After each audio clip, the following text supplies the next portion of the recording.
Gerrit Cole's opted out of his deal with the New York Yankees, and they should let him walk to free agency.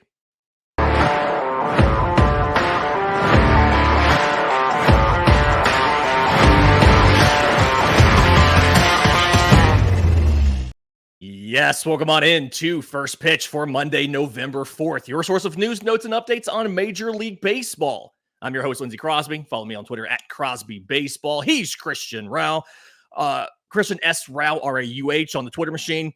And Christian, a lot of stuff happened over the weekend. A lot of stuff is going to happen today. This is a big day for MLB. The exclusive negotiating window with your own free agents ends at 5 p.m. Eastern time today. So guys can officially sign then. Qualifying offers are due by then. We're going to get to some of those prominent free agents. We're going to get to the qualifying offers. We're going to get to the Gold Glove winners. But I want to talk about Gerrit Cole, because just like Gerrit Cole opted out of covering first in Game 5 or in the fifth inning of Game 5 of the World Series, Gerrit Cole has opted out of the rest of his deal with the New York Yankees. Cole has 4 years and $144 million remaining on the deal he signed in December 2019. Now, the Yankees can exercise a club option to add 1 year and $36 million to the deal to retain him. But I think we both think that they probably should not do that. Yeah, first off, with all the news this weekend, I'm surprised that we're going to even be able to remotely get this around a half hour today. We could easily have had a 5-hour show and still probably miss something. There was so much news that happened over the weekend, Lindsay. But I think you're right. And I think when we talk about Gerrit Cole, first off, hilarious about what you said. He opted out on Game 5, also opted out with his contract. Anthony Rizzo, his option was declined. So there's a possibility that both players in that blunder of a play will not be a New York Yankee next year. But I do think Gerrit Cole should walk. I think the Yankees should let Cole walk to free agency. He's 34 years old. If you give him 1 more year, okay, fine. I guess I could see it. But when you look at that type of money, and I know we're talking about the New York Yankees here, when you talk about money, yes, I get them. They usually go hand in hand. They're usually a handshake that we see with these two teams that are this organization that we know that's not a problem. We saw with the Dodgers as well. But when you see a 34-year-old pitcher who, of course, had an interesting season. He was great last year. Obviously won the Cy Young. This past season had some injuries. Then when he came back, especially in the playoffs, was still good. There's still some good things behind him. But you look at the rest of this free agency market, Lindsay. You're talking about the New York Yankees. You're going to have a really big, influence on bringing free agents in. You're also talking about a Boris client. And I'm pretty sure the major Boris client that you want to bring in is not Gerrit Cole. It's Juan Soto. So when the fact of the deadline coming up today, 5 p.m., I think the deadline is for Gerrit Cole to 5 p.m. Eastern. Yankees. I think you have to let him walk and you focus your complete sights on one person and one person only. If the reunion is possible with Gerrit Cole, sure, that's fine. But I don't think it has to happen by today. I think you see what the free agency holds for the New York Yankees. And if you can bring back the 35-year-old pitcher, then so be it. But I don't think you have to bring him back on a $36 million deal. Because if New York Yankees don't sign him, is somebody else going to sign Gerrit Cole for $36 million in 1 year? I'm not sure you do. I'm not sure that happens. Here's the thought process for me on letting Gerrit Cole walk. And I mean, you made some great points. Like the Juan Soto money is more important, right? But the first thing is, if you guarantee that 2029 salary for Gerrit Cole, he will be the 6th pitcher to have a starting salary for 2029. And let me give you the rest of the list. Aaron Nola, age 36, he'll have 2 years and $49 million remaining. Yoshinobu Yamamoto, Spencer Strider, Brian Bello, Hunter Green. The difference in all of those guys and Gerrit Cole, with the exception of Nola, is they're all on the other side of 30. So, like, this is one of the rare deals. I made this point on Twitter, and some people pointed out that I forgot about Max Scherzer with the Nationals, but it's very rare that you see a pitcher sign around age 29 or 30 to a massive deal and it actually work out, right? I mean, this has been a good deal for the New York Yankees. He's pitched at a 3.12 ERA. He's 59-28 and 125 starts over 5 seasons. This has been a very good deal.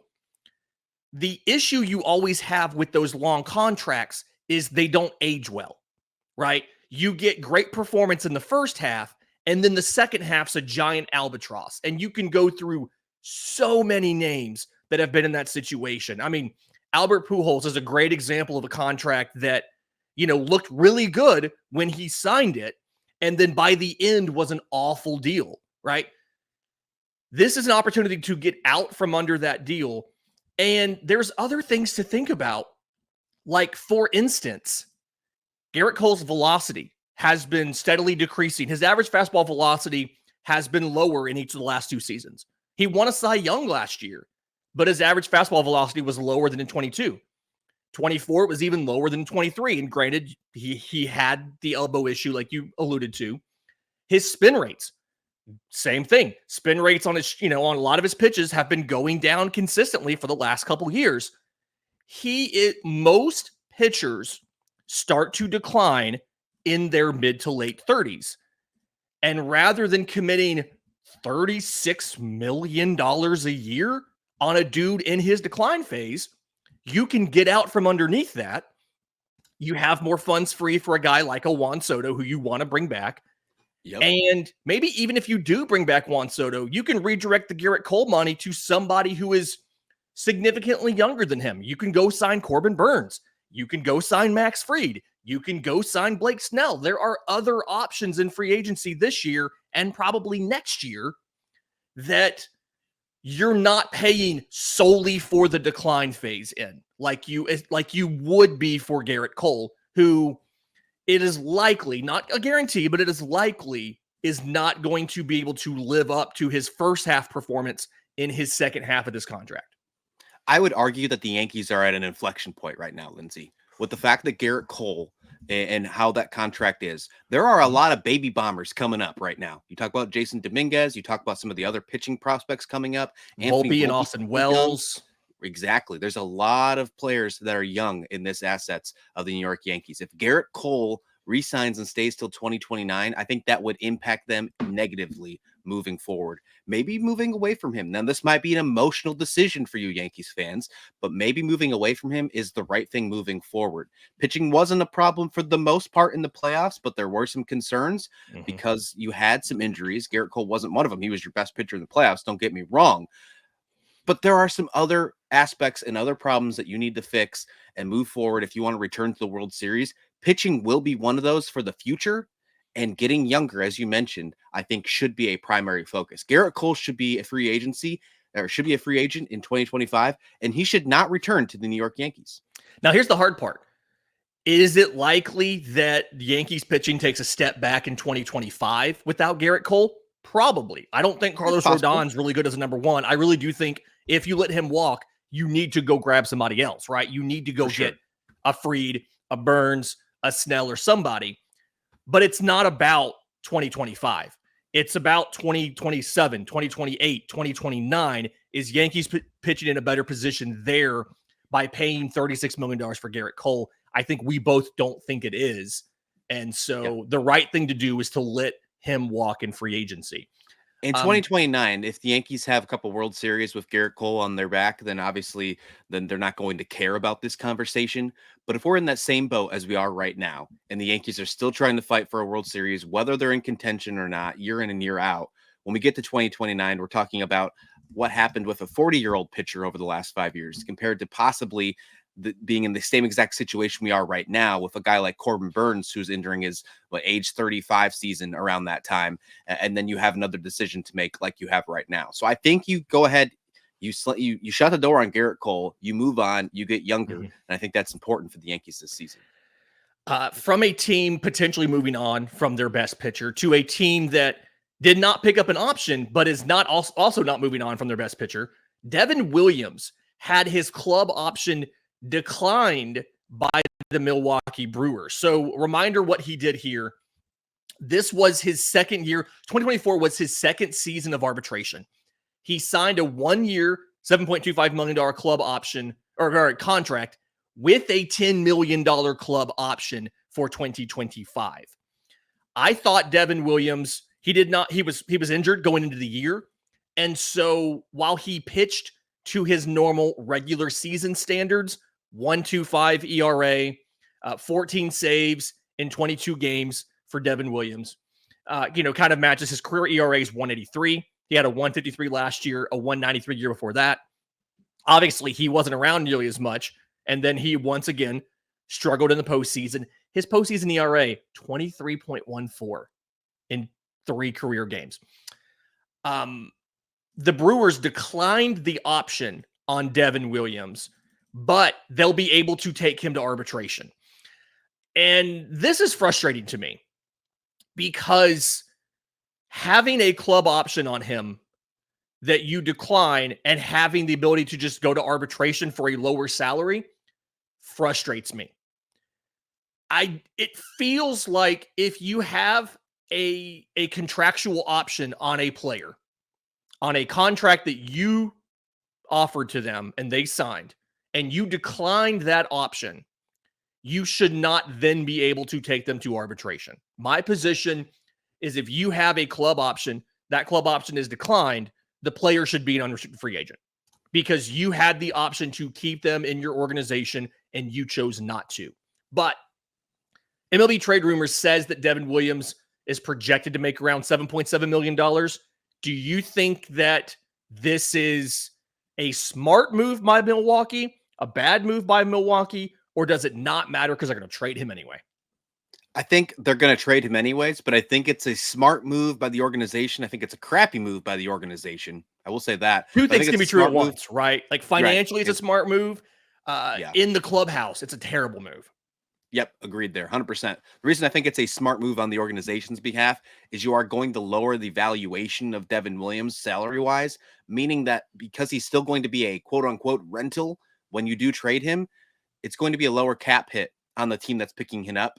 So you are probably going to get more back for Devin Williams when you do pick that trade up because people are going to be more willing to go and trade for him because you're getting only for $7-ish million instead of $10-ish million. That could change the fact of maybe 1 or 2 more teams entering the bidding war for Devin Williams. Look, this is a guy that had 65 saves over the last 3 seasons, Lindsay. He's no pushover. And in 2022, he shared those saves before Hader was moved. So he's got a lot of good baseball in front of him still. I know he only had 20-something innings this year because of that back injury, that bizarre back injury that he started the season off with. But he looked fine when he returned. He looked like there was no issues. I think that we're going to see him back stronger than ever in 2025. He's only entering his age 30 season. He's a reliever. So this is a whole different conversation than we're having about the Gerrit Cole situation. And he's 5 years younger too. Whoever he gets traded to, going to a contender, he's obviously going to get moved there. He's going to do just fine. But for the aspects of the Milwaukee Brewers, I think this is a good decision. It worked well for what they did last year at Corbin Burns. They brought in some more players. They retooled. That's their type of strategy. They don't go for the big type of free agents. They go for players that have high upside. They work them really well. And then when they're up for contract extensions, they either make the tough decision and do that at a decent deal, or they move them. We saw it with Burns last year. It's not surprising. Yeah, Hader as well. It's not surprising that they're doing this. It's just the way they're doing it. It's just a crappy look. Yeah, this is something where, from an organizational perspective, right, they understand that they're probably not going to be able to re-sign him in free agency, so they're lowering the cost so they can move him. And I feel like as a fan, that's frustrating. But at the same time, a lot of the Brewers fans I've talked to, and our Discord has a ton of Brewers fans in it, by the way, they understand. Like, they understand these are the limitations that our organization works under. I'm hesitant to say that any organization can't afford to sign a player they want to sign, but they understand these are the limitations our general manager has to work under, right? So I get it, but I do think it's really tough on a clubhouse, right? To see, I mean, they talked about they were in the playoff hunt and they moved Josh Hader to the deadline. And kind of like the team talking about the impact that had, how tough that was to trade Josh Hader. I think this is another situation like that where I hate this for Brewers fans. The organization made a smart move financially, but I do think that this is not the kind of thing that goes over as well in the clubhouse as they would expect. And Will they still be competitive next year? Yes. Will they still contend for the division? Yes. But is there probably some free agent out there who's going to be a little more hesitant to come to Milwaukee because of this? Probably also yes. It's also interesting that like Willy Adames didn't have this happen, right? They kept him all year. He's going to walk after a qualifying offer. I think the difference here, again, assuming that Williams gets traded, is the qualifying offer and the fact that you're not going to give any reliever a qualifying offer and have over $20 million committed to that guy for a season if they take it. So I think that's kind of the difference here. You're expecting a qualifying offer to go to Willy Adames, but you wouldn't do one for Devin Williams next offseason. When you look at the Brewers and how they're set up right now, I think Williams would be considered the 4th or 5th highest contract on the organization. You know, heading into with the $10 million deal. With 7, I think it's probably 1 or 2 positions lower. Is that something when you look at the team big picture, Lindsay? Are you willing to make that a reliever, a top 5 guy? Based on, we're not talking about the Yankees or the Dodgers here, where that's like a normal thing. We're talking about the Milwaukee Brewers, where salary's a little different. Are you willing to make a reliever that type of high contract money? Yeah, that's the tough part. I mean, you very rarely see relievers signed to huge deals, and when you do, it's the absolute best. Your Hader, your Edwin Diaz, things like that. And I would argue in both those situations, you've seen instances of those bullpens not having enough depth. Like, look at the Astros in 24. They signed Hader to one deal. Yeah.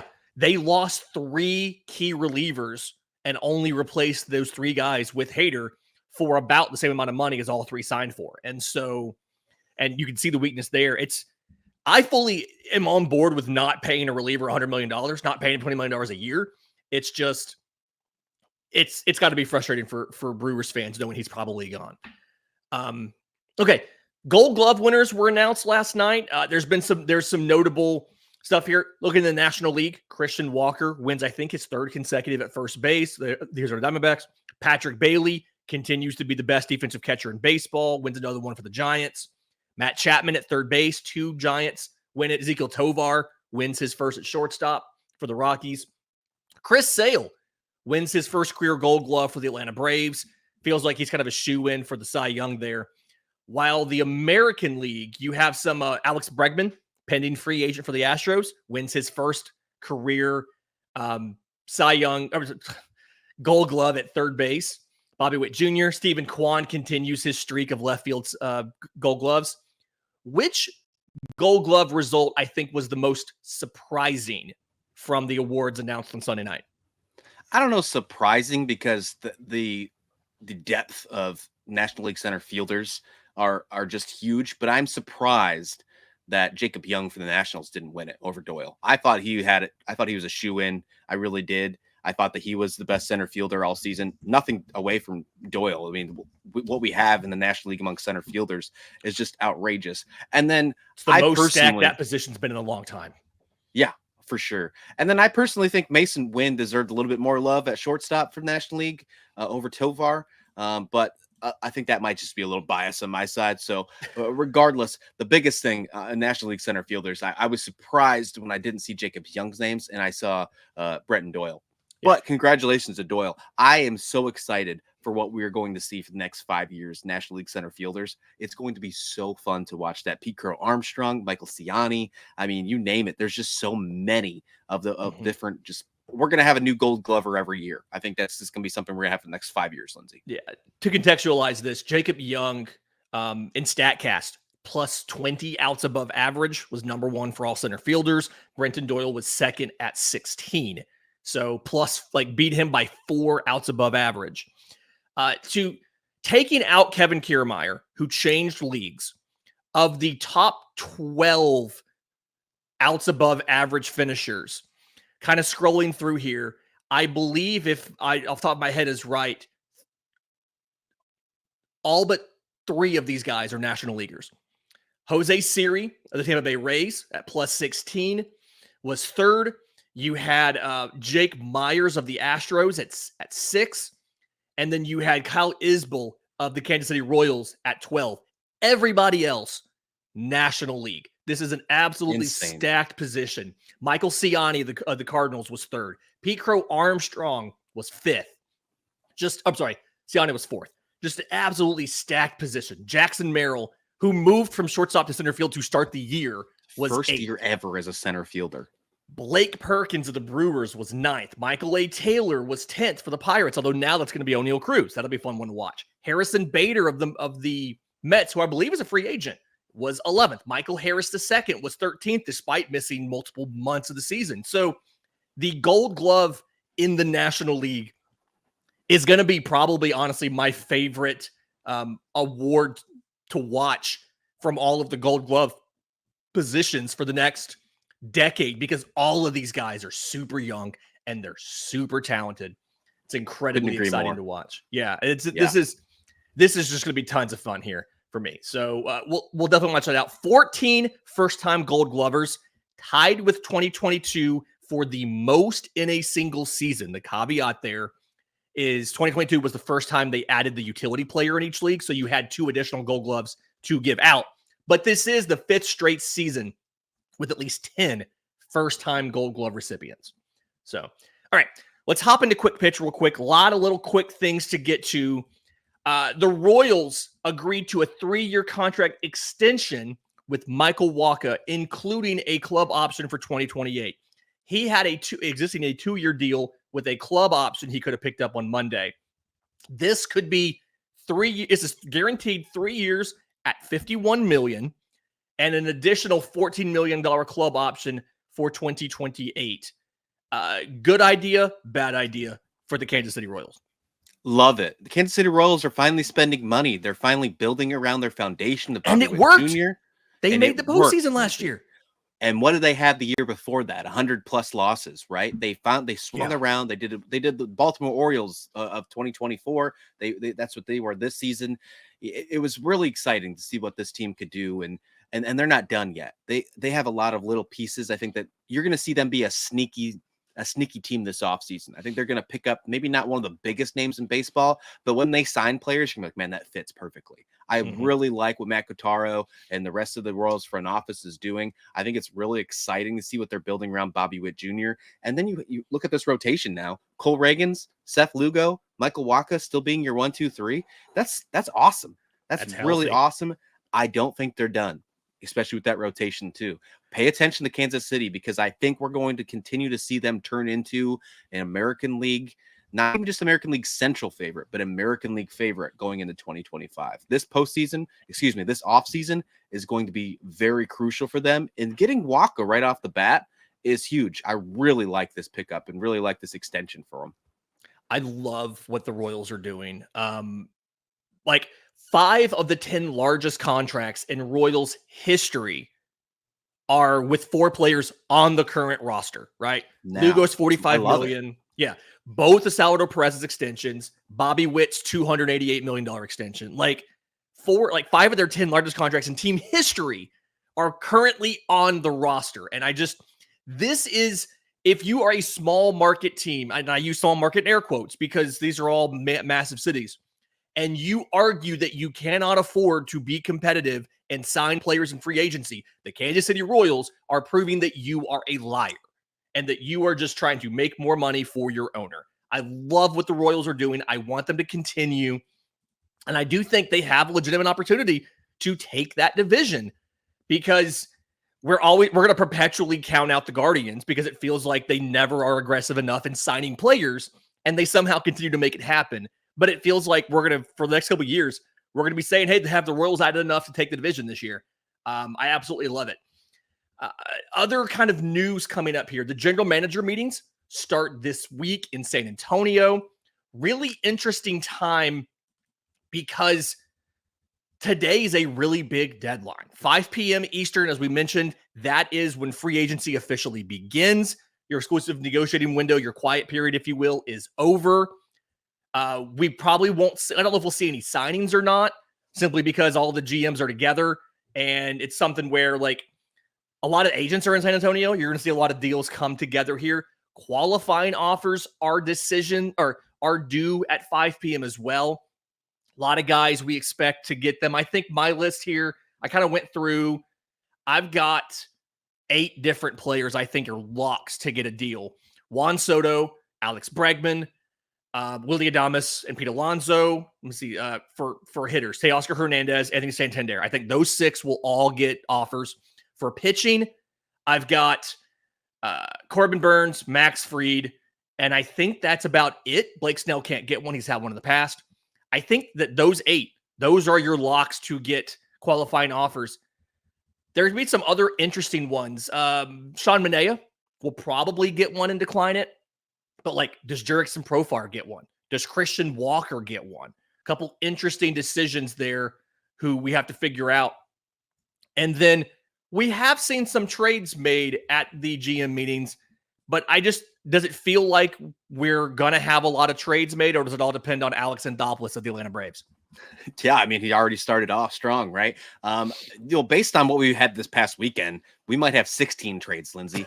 The type of traffic that we had already with baseball news this weekend was quite overwhelming. To say it in the slightest. I think that it was really tough to keep up with. I mean, we haven't even touched the surface of all the things that have gone on. It's probably going to take us the entire week. So for the sake of the show, I hope it slows down a little bit so we can dive into some of these topics that that's already happened across the baseball world.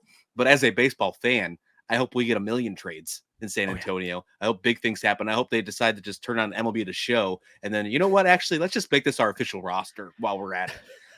There's a lot of really fun things that have happened already with options. We've seen Cody Bellinger opt into his player option. I think that's a really interesting move for the Cubs. I was about to go to that one and ask about it. Player option for, I think it's $27.5 million. And he picked up the option after, where was it here? I had the stats a second ago. Here we go.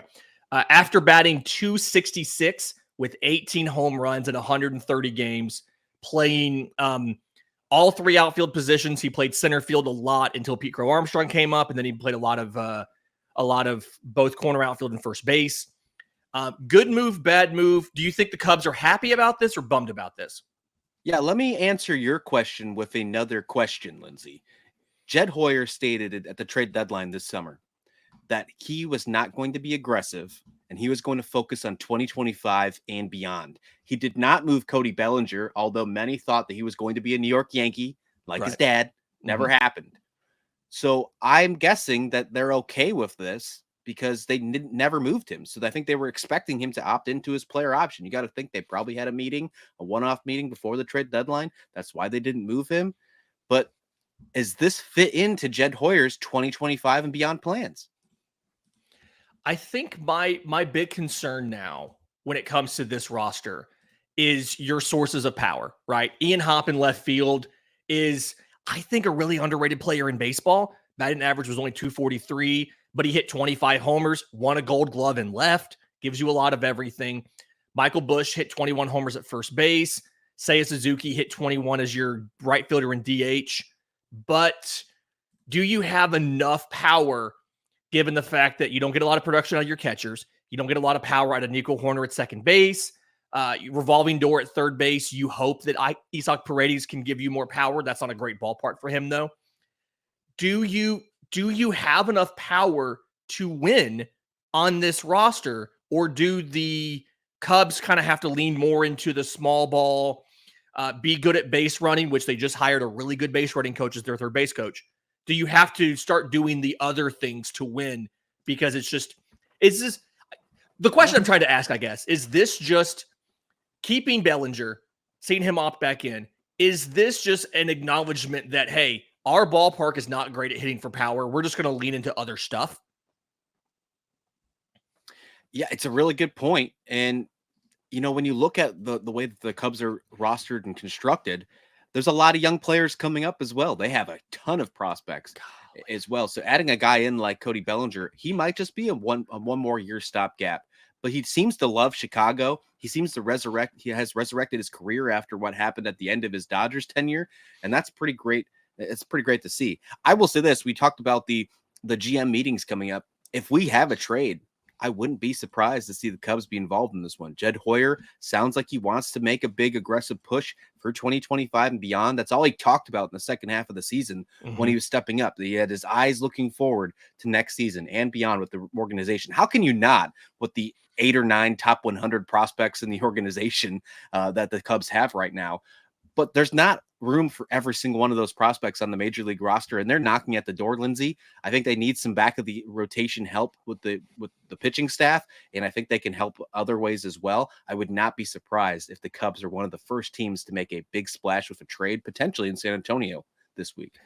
It's just really tough to figure out position player wise how you fit guys in there until injuries knock somebody out of the lineup, because everybody's coming back. You've got 4 outfielders when you include Suzuki. You've got your infield, kind of every position's full except for however long it takes Nico Horner to get back to form after his shoulder surgery. I mean, it's hard. Catcher is an obvious upgrade spot, but outside of that, it's hard to figure out where you make a lot of moves unless you subtract somebody. So the way the NL Central is right now, the way that division is right now, I mean, no one expected the Brewers to be where they were at in 2020 and 2024. Perpetually, right? We never expect the Brewers to maintain after their moves, and they always do. The Cubs are 1 or 2 moves away from being, in my mind, at this moment, based on how everybody else looks.